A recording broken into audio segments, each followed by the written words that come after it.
Tracer un portrait détaillé de Saint-Louis en quelques diapositives relève d'une gageure, tellement la personnalité de ce roi de France est diverse et complexe. Seul roi sanctifié parmi la trentaine de rois capétiens que la France ait connus, il en est certainement le plus populaire. Tout en élaborant un portrait simple mais global de Saint-Louis, cette vidéo, annexe de celle consacrée au prieuré Saint-Maurice qu'il fonda en 1264, cherche in fine à exposer les raisons pour lesquelles il fit construire une galerie privée permettant un accès direct entre les appartements du roi du château royal de Senlis et la chapelle du prieuré Saint-Maurice. L'histoire ne lui donna pas l'opportunité d'utiliser souvent ce dispositif, car, occupé par les affaires du royaume et surtout par la préparation de la 8e et dernière croisade, il mourut peu après, le 25 août 1270, devant la ville de Tunis. Né probablement à Poissy, vers 1214 ou 1215, Louis IX fut sacré roi en 1226, à l'âge de 12 ans, après la mort prématurée de son père, Louis VIII le Lion. Il fut le premier capétien à avoir connu son grand-père Philippe Auguste. Sa mère, Blanche de Castille, assura la régence pour assister l'enfant roi pendant son adolescence. Jean de Salisbury, un Anglais de la fin du XIIe siècle qui devint évêque de Chartres, grand ami de Thomas Becket, écrivit « Un roi illettré n'est qu'un âne couronné ». Nous ne connaissons pas en détail l'éducation qui fut dispensée à Louis IX. Il est fort probable que cette éducation, suivie de près par Blanche de Castille, fut profonde et qu'elle s'inscrivit dans le cadre de la remarque de Jean de Salisbury. Castillane, sœur du roi Alphonse VIII, qui venait de remporter une victoire éclatante contre les Sarrasins à la bataille de Las Navas de Tolosa en 1212, Blanche de Castille fit inculquer rigoureusement à son fils les préceptes de la religion catholique. Il acquit alors une pratique quasi monacale du christianisme, où ses prières suivaient la liturgie des heures au rythme d'une abbaye. Elle lui fit aussi probablement prendre en valeur d'exemple le combat que son grand-père castillan livrait contre ceux que l'on appelait à l'époque les infidèles. Cette éducation religieuse joua certainement un grand rôle dans les décisions de Louis IX pour partir en croisade. Il faut ajouter à cela que Louis IX suivait quotidiennement les exercices physiques et martiaux du premier chevalier de France. Mens sana in corpore sano oblige. Des travaux pratiques complétèrent cette éducation lorsque Blanche de Castille, accompagnée du jeune Louis IX, prit la tête de l'hoste royal avec fermeté pour combattre vers 1230 leur cousin Pierre Mauclerc, le duc baïstre de Bretagne et certains grands du royaume qui se révoltèrent contre l'indignité, selon eux, d'une régence assurée par une femme. Entre son grand-père Philippe Auguste qui lui prodigua ses conseils jusqu'à l'âge de 9 ans, et sa mère Blanche de Castille qui fut une dame de fer pendant la régence, Louis IX apprit que pour un roi, il n'y avait pas de place pour la faiblesse. Si bien que lorsque vers 1235, âgé d'environ 20 ans, Louis IX exerça le pouvoir, il était devenu un roi protée, sachant aborder et traiter un grand nombre de sujets concernant la politique, le religieux, le social, l'économique et le culturel. En juriste accompli, il maîtrisait le droit coutumier et le droit romain. Il agissait toujours dans le sens de la justice, aussi bien pour le peuple de France que dans ses relations avec l'Église, où il pouvait s'opposer avec vigueur à la papauté ou aux évêques lorsqu'il estimait être dans son droit, ce qui par ailleurs ne l'empêchait pas d'être d'une grande piété. Selon lui, la justice devait établir la paix, et le désir de paix devait inspirer la justice. Louis IX instaura ainsi une longue période de paix dans le royaume de France. Il devint un apaiseur de renom, appelé plusieurs fois pour arbitrage international. Il fut le premier roi de France à introduire une certaine notion d'égalité des hommes devant la justice royale, quel que soit le rang du justiciable. Selon le chroniqueur Jean de Joinville, proche et parfois confident de Louis IX, ce dernier s'asseyait souvent sous un chêne du bois de Vincennes ou dans le jardin du Palais Royal à Paris, deux images d'Épinal ancrées dans l'imaginaire des Français. Le roi se mettait alors à la disposition de tout plaignant pour, s'il y avait lieu, faire prendre en charge leur cas par des juristes renommés devant la justice royale, indépendamment de toutes les autres justices. Il se montrait ainsi comme un roi justifié et pacifique. La France, née sous Philippe Auguste, n'était pas devenue une démocratie. Mais Saint Louis, son monarque, œuvrait pour rétablir une égalité entre ses sujets, dans le sens du christianisme primitif. Roi et laïc, convaincu d'avoir été missionné par la Providence pour guider son peuple, Louis IX visait à atteindre son salut personnel en priant particulièrement pour le salut de ses sujets. En outre, avec la justice royale, il voulait établir en quelque sorte une Jérusalem terrestre pour son peuple en prélude à la Jérusalem céleste dans laquelle ses sujets seraient accueillis après leur mort. D'un autre point de vue, Saint Louis était devenu un roi chevalier. Il estimait que la guerre était juste lorsque l'adversaire était un chrétien hérétique, ou, plus généralement, contre les adeptes des deux autres grandes religions monothéistes, le judaïsme ou l'islam. Il conduisit donc des croisades ou guerres justes, au Levant contre les Sarrasins, et il réprima les soubresauts des hérétiques albigeois en France, déjà combattus par son père Louis VIII. Il en était de même lorsque des princes chrétiens rompaient leur serment de fidélité au roi. En ce qui concerne les Juifs, ces derniers n'ayant pas d'armée, Louis IX pratiqua une politique très répressive, car il avait ce peuple en abomination, du fait qu'il représentait l'hérésie originelle, considérant que le Vérus Israël, le véritable Israël en français moderne, proclamé par saint Justin de Naplouse vers 150 de notre ère, dans son dialogue avec Tryphon, ne pouvait être représenté que par la chrétienté, le judaïsme n'ayant plus lieu d'exister.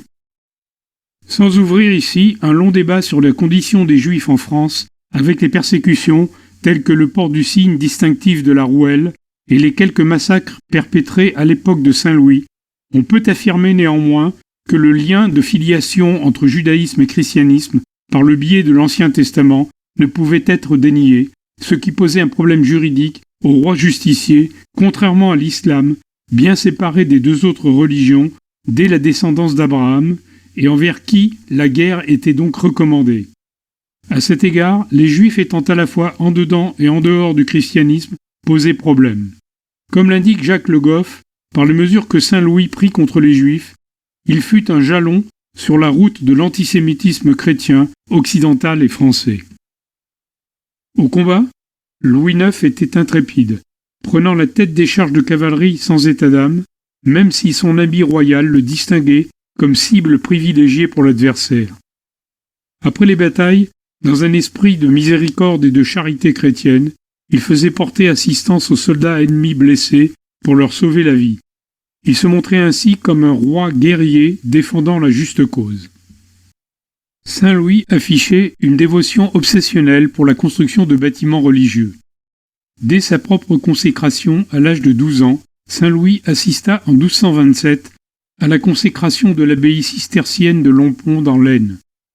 Cette cérémonie et la majesté des lieux impressionnèrent le jeune roi et l'incitèrent probablement à faire construire en 1228 la grande abbaye de Royaumont, rattachée également à l'ordre de Cîteaux, une abbaye qui devint par la suite son lieu préféré de méditation et d'épanouissement pour son âme.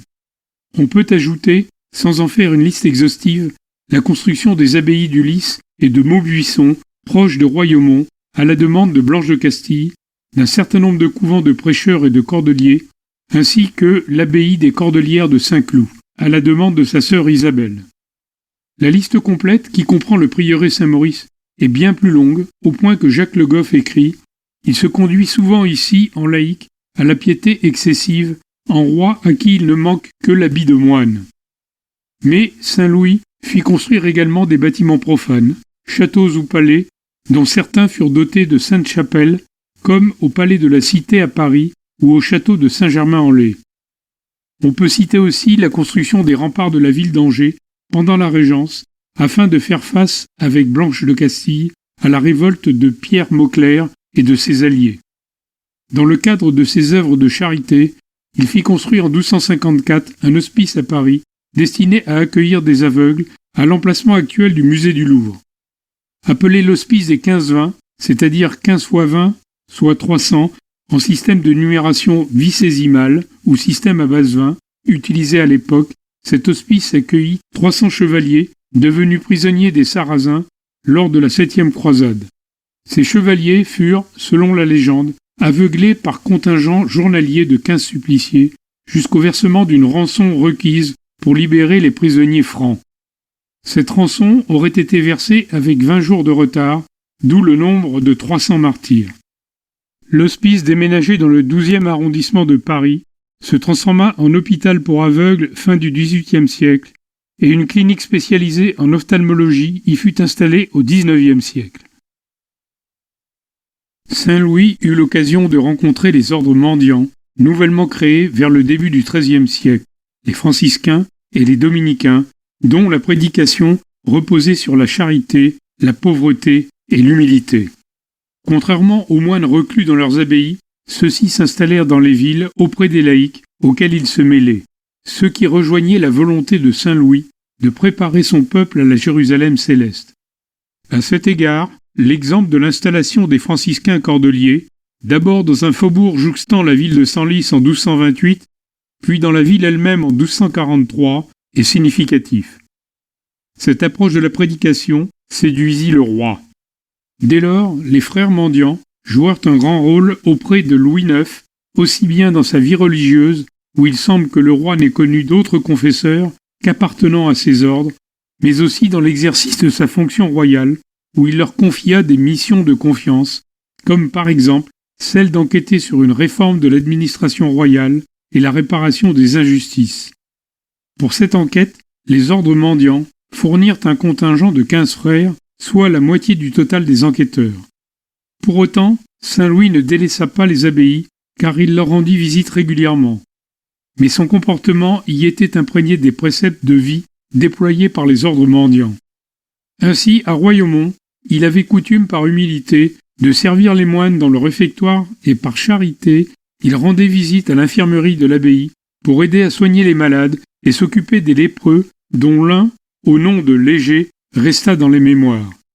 En ce qui concerne le prieuré Saint-Maurice, Saint-Louis donna, dans la charte de fondation de 1264, des directives particulières concernant les obligations d'assistance et les aumônes que le prieuré devait dispenser aux pauvres selon le calendrier religieux, marquant ainsi l'influence que les ordres mendiants avaient exercée sur sa personne.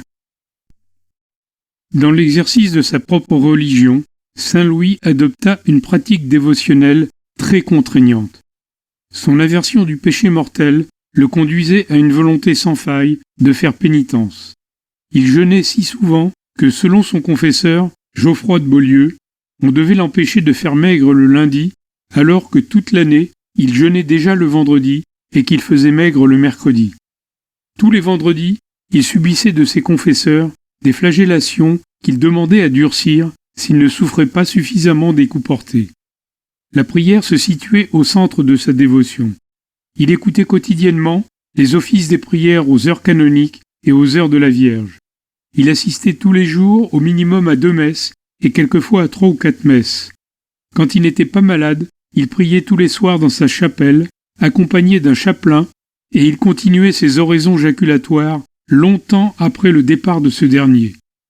Ses génuflexions étaient si nombreuses, sa tête et son corps étaient si penchés, que ses sens en étaient affectés, au point que, souvent, il fallait le soutenir pour qu'il regagne son lit.